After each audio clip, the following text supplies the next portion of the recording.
Welcome to The Nooner, a daily dispatch of open-ended ideas from J.E. Peterson, but you can call me Jordan.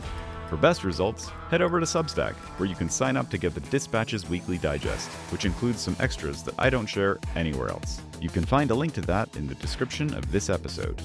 Alright, here's today.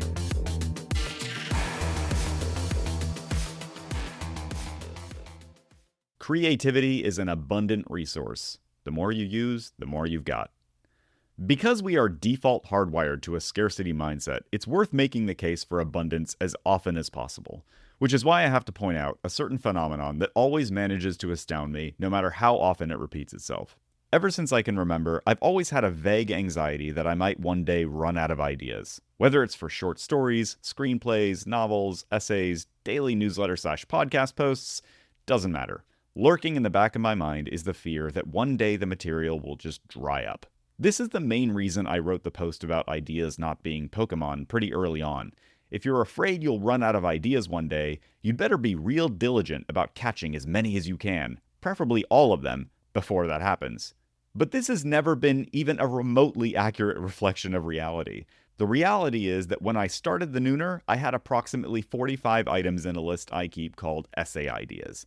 Now, 60 posts later, can you guess how many items are on that list, waiting their turn? More than 60. The more I write, the more ideas I have, and I have not been diligent about catching Pokemon. This is clearly a loaves and fishes situation. It occurs to me that might have been the whole point of that miracle. Jesus sat down with a whole bunch of hungry people and said, "What have you got?" And they, locked into the default scarcity mindset, were like, "Definitely not enough." And he said, "Well, let's see." So they brought him a couple of fish and like a piece of bread and said, "See?"